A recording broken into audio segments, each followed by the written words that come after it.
Benvenuti a un'altra puntata di Chiesa e Città. Oggi abbiamo un numero di ospiti piuttosto notevole. Siamo in compagnia, come sempre, del Vescovo di Trieste, Monsignore Enrico Trevisi. Grazie, Monsignore. Poi abbiamo con noi Padre Giuseppe Riggio, che è giornalista e direttore responsabile della rivista Aggiornamenti Sociali, che è una rivista dei Gesuiti.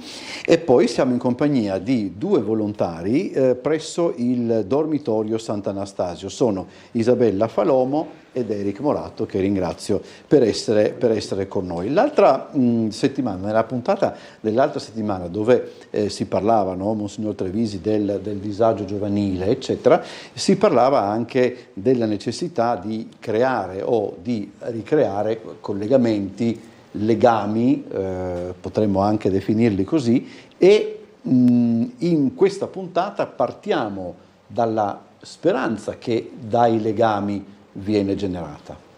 Ho preso con me questa volta un libro che raccoglie tanti interventi di Papa Francesco, Allena la speranza.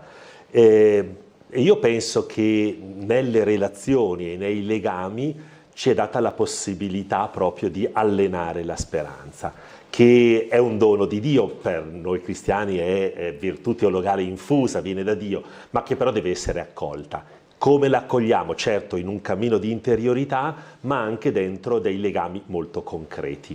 E io penso che anche qui adesso qualcuno ci racconterà qualcosa di bello. Padre Riggio, molti sostengono che forse la speranza è un concetto quasi anacronistico, persino ingenuo per certi aspetti. Sì, viene scambiata con un ottimismo un po' naif. Non sappiamo bene come risolvere una situazione, allora ci affidiamo alla speranza. Ed è una forma di delega, in fondo, un po' di fatalismo c'è in questo modo di concepire la speranza, anche perché è come se venisse rinviato al futuro qualcosa che in questo presente non è possibile risolvere oppure poter affrontare in un modo che sia per noi soddisfacente. Ed è proprio però questa concezione impropria della speranza, perché la speranza non è qualcosa che riguarda solo il futuro. La speranza riguarda già il nostro presente, la speranza nasce in questi legami che venivano prima ricordati. La speranza è concreta nel senso che si prende cura nel quotidiano di ciò che è importante, ciò che apre alla speranza del futuro. Facciamo forse un esempio, parliamo qua di persone che sono impegnate nel volontariato. Questi gesti nascono da una scelta e questa scelta è motivata da ragioni tra loro molto diverse, ma il fatto stesso di poter fare questa esperienza, di poter stare a fianco di altre persone, è un segno di speranza per chi lo vede dall'esterno, è una testimonianza di speranza per le persone che sono lì e che voi incontrate attraverso il servizio che fate. E penso che per voi stessi questa attività sia un motivo che dà respiro, alimenta la speranza e non è qualcosa legato al futuro, è già ora, è già qui, è concreta. Allora, nelle mura di un dormitorio, no? Dove si vede la speranza? La si vede sicuramente anche in chi entra, in chi lo utilizza, ma come la vedete? Sentiamo prima Isabella che... Ok, la speranza la vediamo sicuramente nelle persone, nei loro occhi, la speranza di avere una casa, di costruirsi un nuovo futuro e sì, certo è una speranza che poi noi vedendola cioè di conseguenza anche noi abbiamo molta speranza sia per loro perché possano sicuramente realizzare i loro sogni e riuscire a costruirsi una vita qui, sia poi una speranza anche noi per il nostro piccolo. Stessa domanda. Sì, innanzitutto direi nell'ascolto, quando ci sediamo vicino agli ospiti e si creano quei momenti di profondo dialogo, magari tra le lacrime, comunque sempre dall'ascolto si parte verso una meta che è quella dell'arrivo a una vita migliore. Quindi già cioè, condividendo le proprie storie, si vede la uscita verso un tunnel, dal tunnel verso la luce. Quindi si parla anche di, come dire, una sorta quasi di speranza comunitaria, no? Cioè che non è solo di un gruppo di persone, ma della comunità stessa. Sono concetti anche parecchio complicati per certi aspetti, nella loro, verrebbe a dire quasi nella loro semplicità, no? Se vogliamo, Monsignore. Allora, io penso che effettivamente c'è una dimensione individuale, nel senso che ciascuno personalmente è ingaggiato nel vivere nell'oggi la speranza che ti apre anche poi a costruire un futuro, ma non siamo isolati e anzi tante volte ci sappiamo dentro delle fatiche, le relazioni, la comunità consentono anche di essere sorretti, incoraggiati, di poter avere qualcuno con il quale ci rialziamo, di perseverare dentro a volte anche le insidie che il tempo ci presenta. La comunità cristiana vorrebbe essere questo, ma la comunità cristiana che però è sempre aperta, anche queste iniziative come quella del dormitorio partono dalla Caritas ma sono aperte ed è bello questo anche, che poi ci sono relazioni anche con altri volontari nei quali ci si contamina nelle esperienze, nelle ragioni e anche allora in questa speranza che va appunto coltivata, non da soli dunque ma sempre aiutandosi. Tra l'altro, Padre Riggio, la speranza è fondamenta per un mondo meno diseguale. Lo è davvero, nel senso che la dimensione anche della stessa carità, se non venisse accompagnata dalla speranza, potrebbe a un certo punto sentire il fiato corto, l'insufficienza degli sforzi che possono essere fatti, perché di fronte alle questioni sociali ed economiche che abbiamo di fronte, a una scala di rapporti che sembra impossibile con le risorse che possono disporre tanto le istituzioni quanto le realtà del terzo settore, dell'associazionismo, piccoli comitati di quartiere, tutto sembra in fondo impossibile soltanto con le nostre forze.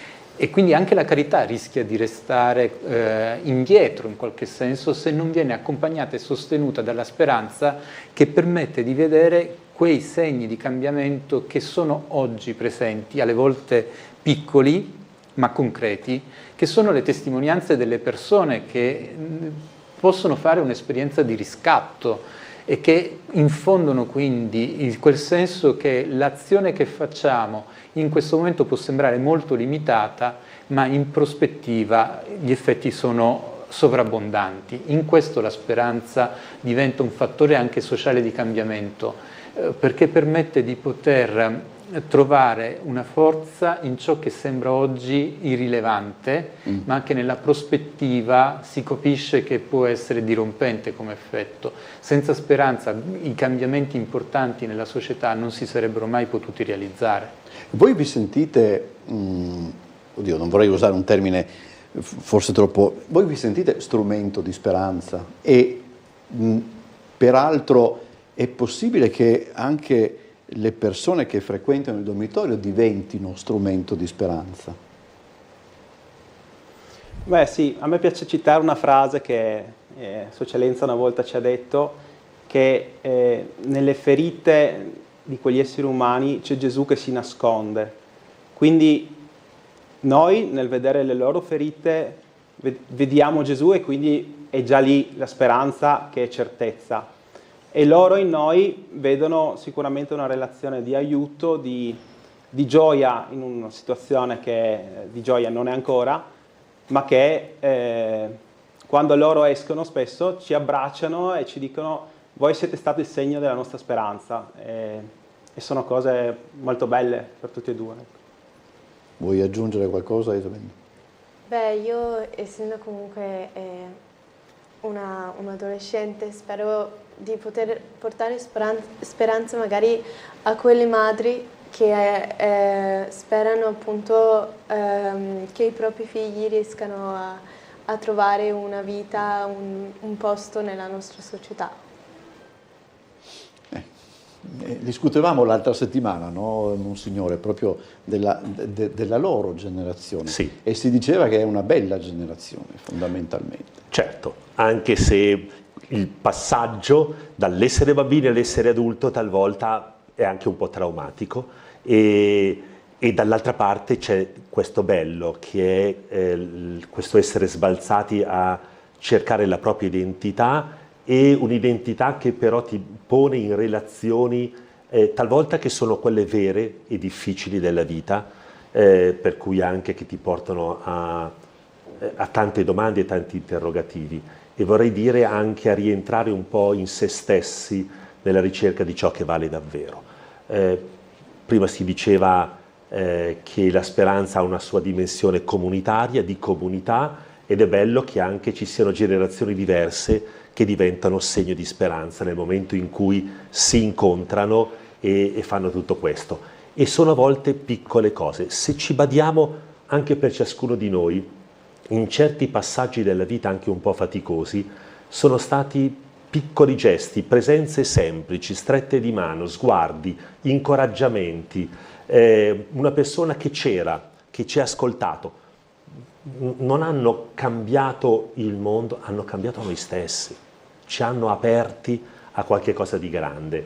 E questo è un po' l'incoraggiamento a tutti di diventare seminatori di speranza, di allenarsi ad esserlo dentro il tessuto concreto, anche talvolta delle tragedie, come in questo dormitorio, dove passano anche famiglie con bambini piccoli, di persone che transitano sulla rotta balcanica e sono pieni di tanto dolore perché lasciano la loro patria, perché sperano di dare un futuro ai loro figli, e chi incontrano l'operatore Caritas, ma incontrano anche questi giovani, come anche altre persone di altre età, che sono sì un segno di speranza.